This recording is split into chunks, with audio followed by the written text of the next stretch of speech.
ఓ lady Aghori ఇటీవల తెలుగు రాష్ట్రాల్లో తెగ హల్చల్ చేస్తున్న సంగతి తెలిసిందే. సికింద్రాబాద్ పరిధిలోని మోండా మార్కెట్లో కుమ్మరిగూడలో ముత్యాలమ్మ తల్లి ఆలయంలో పూజలు జరుగుతున్న సమయంలో ఆలయంలోకి ఓ మహిళ అఘోరి వచ్చింది.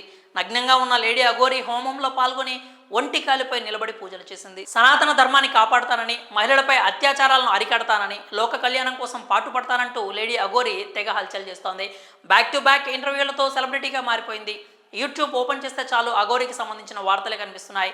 ఎన్ని విమర్శలు వచ్చినా, ఎన్ని అంతరాయాలు ఎదురైనా తన పని తాను చేసుకుంటూ వెళ్తోంది. ఈ మధ్యన ఏపీలోని శ్రీకాళహస్తికి చేరుకున్న అఘోరిని పోలీసులు ఆపారు. దీంతో కోపంతో ఊగిపోతూ పెట్రోల్ పోసుకొని ఆత్మహత్య చేసుకుంటాను అంటూ హల్చల్ చేసింది. దీంతో పోలీసులు ఆమెకు దర్శనం ఏర్పాటు చేశారు. దర్శనం అనంతరం కర్నూలు నుంచి హైదరాబాద్ వస్తున్న సమయంలో డివైడర్ గుద్దుకోవడంతో కారు లైట్లు ముందు భాగం మొత్తం డ్యామేజ్ అయింది. ఈ క్రమంలోనే అఘోరి తన కారును హ్యుండై షోరూమ్కి అప్పగించింది.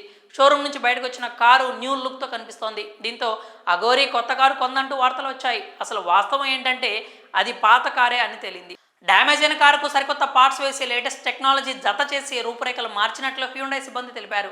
అంతకుముందు కొంతమంది భక్తులు తమ కారులో ఆలయాల దర్శనానికి రావాల్సిందిగా కోరారు. కానీ అఘోరి మాత్రం తన కారు బాగు అయ్యే వరకు ఎక్కడికి వెళ్ళినా పాదయాత్రే అని తేల్చి చెప్పింది. మొత్తానికి హ్యుండై షోరూమ్ అఘోరి పాత కారును రెనోవేషన్ చేసి కొత్త కారుగా తీర్చిదిద్దారు.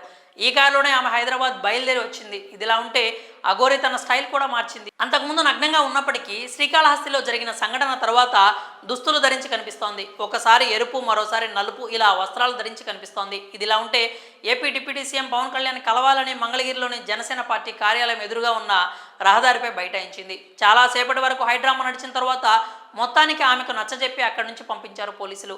అక్కడి నుంచి తెలంగాణకు చేరుకుంది అఘోరి. వరంగల్ చేరుకున్న అఘోరి రంగసాయిపేట బేస్తం చెరువు సమీపంలోని శ్మశాన వాటికలోనే కూర్చుంది. అక్కడ రాత్రిపూట పూజలు చేసి నిద్రించింది.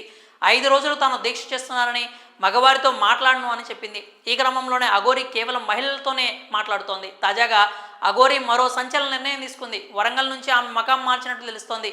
వరంగల్ నుంచి గుజరాత్కు బయలుదేరింది. వరంగల్లో కారు రిపేర్ చేయించుకొని బయలుదేరి గుజరాత్లోని పుణ్యక్షేత్రాలు దర్శించుకుంటానని అఘోరి తెలిపింది. అక్కడ సోమనాథ్తో పాటు మరికొన్ని ఆలయాలను దర్శించుకోనున్నట్లు పేర్కొంది.